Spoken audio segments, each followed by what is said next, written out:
San Beato de Liébana. Abad. 802. Memoria libre. 19 de febrero. La reina Adosinda se consagraba a Dios en el monasterio de San Juan de Pravia. Era el 26 de noviembre del año 785. Los hombres más insignes del pequeño reino asturiano, condes, obispos, abades, habían acudido para despedirse de aquella mujer varonil y de gran consejo, que, heredera del valor de su padre, Alfonso el Católico, había dirigido largos días el naciente estado de Pelayo. La ceremonia fue corta.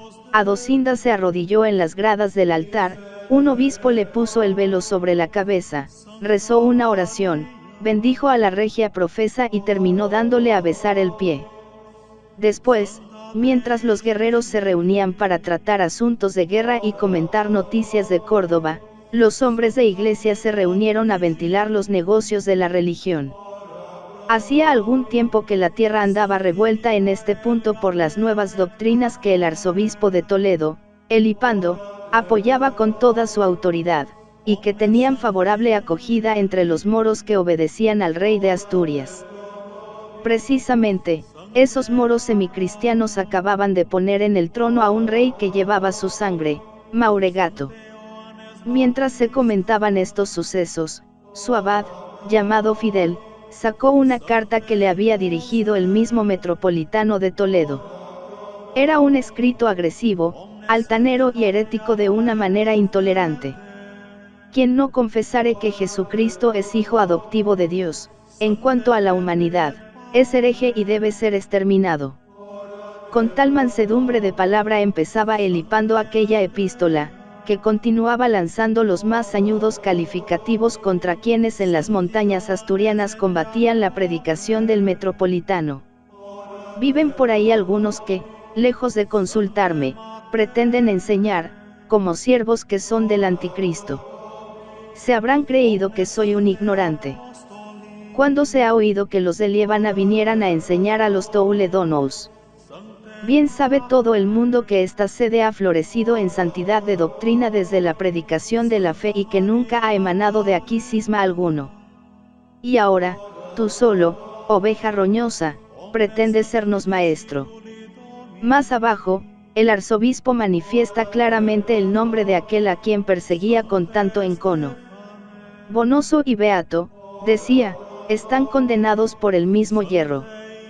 Beato estaba allí, entre los que escuchaban la carta de Elipando a Fidel. Era monje de un monasterio situado al pie de los picos de Europa, de San Martín de Liébana. De espíritu penetrante y curioso de saber, había pasado su juventud estudiando en el silencio de la celda los escritos de los santos padres y en especial los de San Isidoro y San Agustín. Pero la fe era para él un tesoro preferible a la ciencia más alta. Es preciso, escribía, que primero creamos en Cristo, para que así podamos entender lo que de él está escrito. De que aprovecha investigar con peligro lo que sin peligro se puede ignorar. Mejor es creer, aunque no se comprenda, que ilustrar con palabras mentirosas lo que se ha de creer. La fe precede en mucho a la inteligencia. El primero que dijo aquellas palabras, tú eres el Cristo, el Hijo de Dios vivo, no fue ningún filósofo, sino el pescador Pedro, hombre ignorante y pobre, que tenía la mano callosa de manejar el timón. Pero el pescador fue de Jerusalén a Roma, y el ignorante se apoderó de la ciudad que no habían podido someter los más grandes ingenios.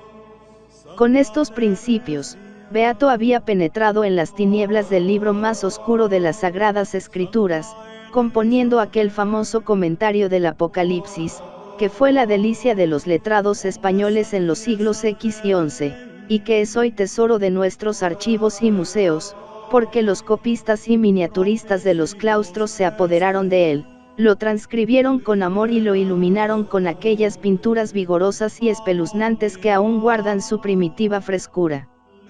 Tal era el hombre a quien el metropolitano de Toledo llamaba oveja roñosa y siervo del anticristo. Los que oyeron la carta quedaron divididos en dos bandos. El abad Fidel favorecía al arzobispo, y como él, hubo otros muchos en Asturias que se dejaron convencer por la autoridad de la sede toledana. A la defensa de Beato salió Eterio, un joven obispo que vivía oculto entre aquellas montañas. Pero el monje de Liébana contaba, sobre todo, con la fuerza de su exaltación religiosa y de su entusiasmo patriótico. Aquella herejía adopcionista le pareció una nueva invasión de los musulmanes, y así era, en efecto. Jesús, para un adopcionista, venía a ser como un simple profeta, un elegido de Dios, lo que era Mahoma para los adoradores de Alá. Tal vez en el pensamiento de Elipando había un plan de acercamiento entre los dos pueblos que se disputaban la península. Pero contra este conato sacrílego de fusión suscitó la providencia el talento glorioso, la voz austera, el poderoso espíritu de Beato, y, cosa extraña, el segundo Pelayo luchaba en aquellas mismas montañas donde había aparecido el primero, y en aquellas mismas montañas se estrelló la invasión espiritual, como antes se habían estrellado los dardos y las lanzas. Cuentan que Beato era tartamudo, pero Dios le había destinado para ser el formidable aliento espiritual de la reconquista, resistente y duro como la espada de los condes asturianos. Salió de Pravia indignado. Aquella acusación de herejía que contra él se lanzaba llenábale de pena. Nuestra barquilla empezó a fluctuar, y mutuamente nos dijimos, duerme Jesús en la nave. Por una y otra parte nos sacuden las olas, la tempestad nos amenaza, porque se ha levantado un viento importuno. Ninguna esperanza de salvación tenemos si Jesús no despierta. Con el corazón y con la voz hemos de clamar, Señor, sálvanos, que perecemos. Y entonces se levantó Jesús, que dormía en la nave de los que estaban con Pedro, y calmó el viento y la mar, trocándose la tempestad en reposo. No zozobrará nuestra barquilla, la de Pedro, sino la vuestra, la de Judas. Así pensaban Beato y Eterio camino de la abadía. Beato tenía la pluma más suelta que la lengua. Poco tiempo después lanzaba al público una larga refutación de las doctrinas adopcionistas, probando que Jesucristo, en ambas naturalezas, es hijo propio de Dios, el mismo que fue crucificado bajo el poder de Poncio Pilato, el mismo que debe ser adorado por todos los creyentes. Es un libro de argumentación fácil y vigorosa, de gran poder dialéctico, de fe viva, de convicción ardiente y de amor apasionado por la verdad. La exaltación de su fe ponía en la pluma del monje expresiones valientes y atrevidas. Conmigo, decía, está David, el de la mano fuerte, que con una piedra postró al gigante, conmigo Moisés, el que sumergió las cuadrigas de Faraón en el Mar Rojo, conmigo los patriarcas, los profetas, los apóstoles y los doctores, conmigo, Jesús, Hijo de la Virgen, y toda la Iglesia, redimida a precio de su sangre y dilatada por todo el orbe. Era una confianza bien fundada. Elipando pudo enfurecerse y derramar todo el repertorio de sus dicterios contra aquel nefando presbítero, pseudoprofeta arrogante, hombre sacrílego y manchado con todas las impurezas, que lo había contagiado todo con el veneno de su pluma inmunda. Era el lenguaje de la sinrazón y del orgullo herido.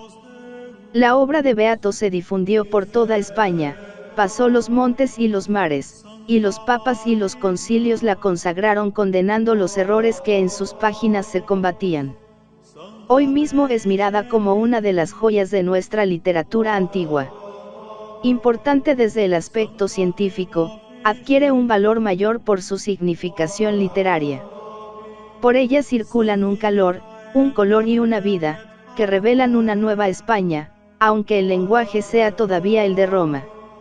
Falta dulzura en sus páginas, falta ritmo, falta a veces cohesión en el pensamiento, pero la fuerza, la vibración del momento, las mismas construcciones plúmbeas y oscuras, el tumulto de las rimas y los sinónimos, hacen de este libro, singular y sumamente atractivo, un fenómeno solitario en nuestra literatura medieval.